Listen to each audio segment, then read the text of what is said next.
He's almost 60 years old. He's Mike Tyson, but he's 60 years old. And he knew that Jake Paul couldn't do anything to him. So you knew what you were going to get. Dana White recently criticized the Mike Tyson versus Jake Paul fight, calling it a Showtime boxing event and labeling it a disaster of a mismatch. He pointed out that Mike Tyson, a boxing legend, is facing a YouTuber who can't even throw a punch without risking injury, which he believes is a shame for the sport of boxing. Tyson's just been beat off Jake Paul. But how? Mike Tyson's an absolute legend and one of the greatest fighters of all time. How can this YouTuber beat such a great fighter? Well, X has spoken. It gets even worse when we realize the whole fight is scripted. Are we really going to pretend we're watching legitimate boxing? Or is this just the next episode of Who's Faking It Better? I mean, all the people that are, there's a lot of, in Portnoy went out and said that it was the greatest con job of all time. The Jake Paul versus Mike Tyson fight wasn't just a boxing event. It was a media wildfire that continued to burn long after the flames died down, leaving only controversy and whispers of what really went down. The storm began long before the bell rang, sparked by a leaked fight script. X has spoken. The fight was scripted. Everyone is talking about this on X, and the script was actually leaked on X a few days. Yes, you heard that correctly, a script.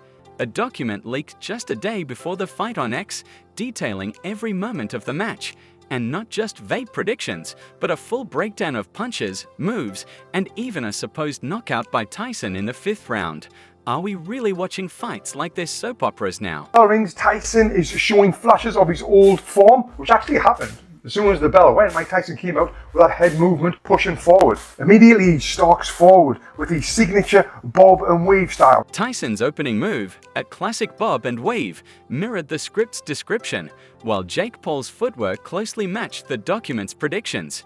At first, people dismissed it as coincidence, but as the fight progressed and more of the script's predictions came true, the idea of a scripted performance started to seem less far-fetched. And it was a bit of a shit show, but, what did you expect? Seriously, when you stayed home and you turned on Netflix that night, we were like, holy fuck, I'm about to see the greatest live sporting event of all time. Then came Dana White, and he didn't hold back. You could almost hear the smoke coming out of his ears as the UFC boss unloaded on the event.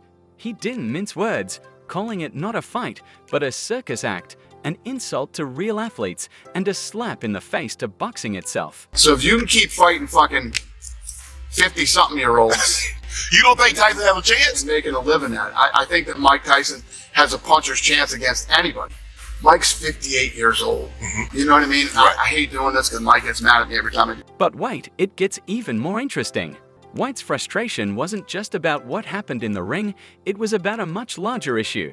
Jake Paul, an influencer turned fighter, has been drawing millions of viewers for each of his fights, while UFC champions struggled to attract the same media attention. It's clear that White's anger isn't just about this specific event, it's about the bigger picture. Exhibition boxing, and Jake Paul in particular, have taken the spotlight away from UFC fighters. White's critique wasn't only about this fight, it was a warning about where the sport might be headed if this trend continues. I agree with Dana White. What's the point of building a fighting career when a YouTuber can draw more viewers? This shortcut to fame feels insane. Mike Tyson fight. Interesting. Script. How so? What do you mean by It's just script? weird. Just Scripted in what way? no, I don't know. I actually really like. As if the spectacle wasn't already messy enough, let's talk about the fight itself. Was it staged? Was Tyson in on it? Jake Paul looked more like a boxer, throwing some good shots, but the entire situation raised questions.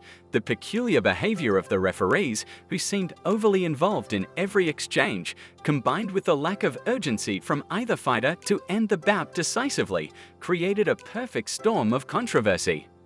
For some, these were glaring red flags that something wasn't right. For others, they were just awkward moments in an already bizarre matchup. But the real question remained, was this all part of the performance? Paul, you're right, Roy. He's turning into a boxer. Yep. Oh, good shot. And again, the left hook. Good shot by Mike.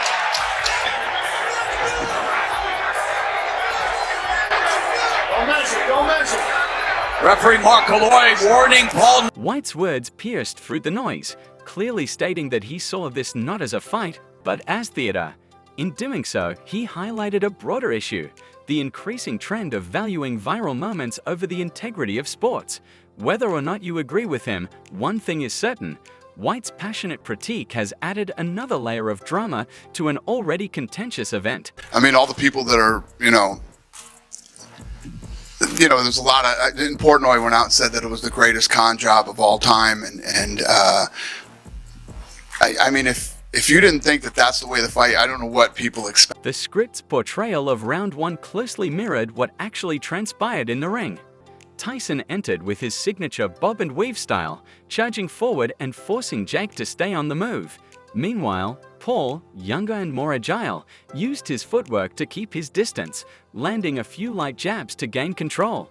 This exact sequence played out, leading many fans to believe the script was more than just a coincidence. But isn't it easy to predict how the first round might go? Tyson's age and declining performance explained the pace of the fight far better than any scripted narrative. Still, there was something undeniably off about this Showtime event. Tyson's just been beat off Jake Paul. But how? Mike Tyson's an absolute legend and one of the greatest fighters of all time. How can this YouTuber beat such a great... During the fight, Jake was strategic, maintaining distance, avoiding risky exchanges, and relying on his youth and stamina. A knockout would have made the ultimate statement, but surviving 8 rounds and winning on points was enough to secure a victory over a boxing legend. The narrative practically wrote itself.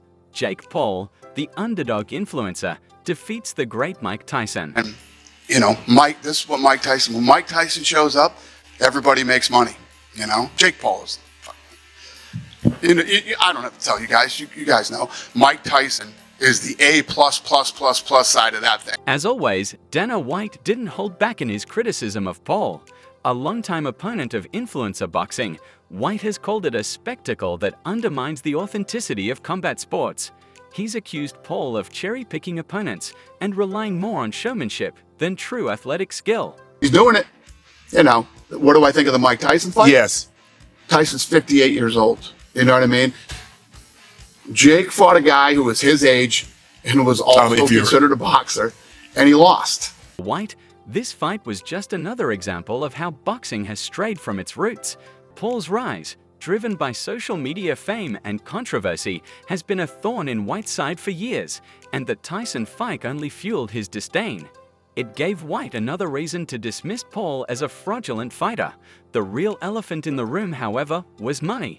Mike Tyson reportedly earned a cool $20 million for a single night's work. If he wants to do boxing, why not fight guys that actually box for a living?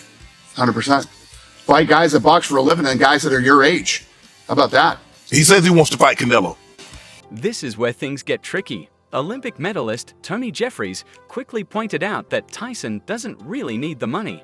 With a lucrative cannabis business, endorsements, and royalties, he's far from struggling financially.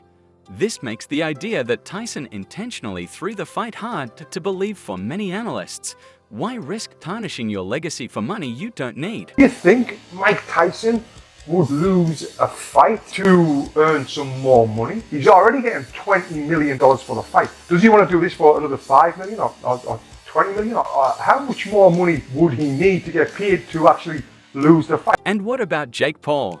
While his exact earnings aren't public, estimates put his haul in the $10-15 million range when factoring in his share of pay-per-view sales.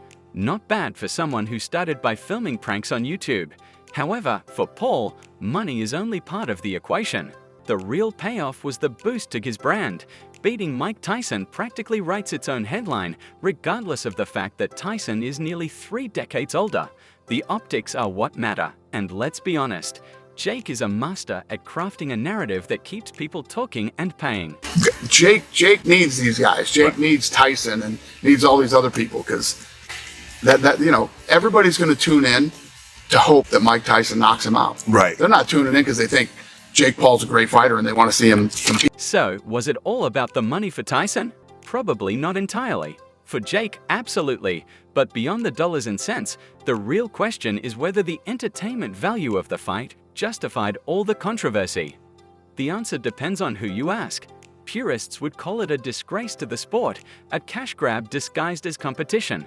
Fans of spectacle, however, would argue it was worth every penny. Love it or hate it, people watched, and that's the bottom line. Here's the harsh truth: boxing isn't what it used to be. Once it was all about skill, grit, and the pursuit of greatness. Now it's about influencer showdowns, YouTuber spectacles, and celebrity grudge matches. The Jake Paul versus Mike Tyson fight is just the latest example of how the sport is changing, and not everyone's happy about it. Believe that he was making the money he says he's making. Showtime Boxing wouldn't have gone out of business, and Showtime would have made sure they kept paying him. Dana White has been one of the most vocal critics of this new era in boxing. To him, these fights are little more than carnival attractions. He's not alone. Hardcore boxing fans and traditionalists view these events as a slap in the face to the sport's history. People expected. Mike's almost 60 years old. He's Mike Tyson, but he's 60 years old. And he knew that Jake Paul couldn't do anything to him. So you knew what you were going to get when you saw that fight. But you can't be mad. It was fucking free. We all got Netflix. These fights, however, are undeniably popular. People tune in, tickets sell out, and pay-per-view numbers soar. For a younger audience that values entertainment over authenticity, matches like these are pure gold. Why sit through 12 rounds of technical boxing when you can watch Jake Paul trash talk his way to a win over a legend? It's no longer about who's the best, but who can put on the best show. If the success of fights like Jake versus Tyson is any indication, boxing is heading into a new era where the lines between sport and spectacle are nearly non-existent. Whether that's a good or bad thing is up for debate. The Jake Paul versus Mike Tyson fight wasn't just a clash in the ring. It sparked a controversy that has divided fans, critics, and the sport itself. Dana White's harsh comments were less about Paul or Tyson individually and more about what this fight represents. But we can't ignore the other side. The entertainment value was undeniable. Fans got the drama, the storylines, and the viral moments they crave. Still, the question remains, is this shift toward influencer-driven boxing worth sacrificing the soul of the sport? Can boxing balance entertain the masses with honoring its legacy of skill and competition? And for Netflix, this thing was brilliant because you knew it was going to pull a massive number because of Mike Tyson, right? And to be fair to Jake, you're going to tune in to watch him get knocked out, hopefully, right? That's what everybody wants to see.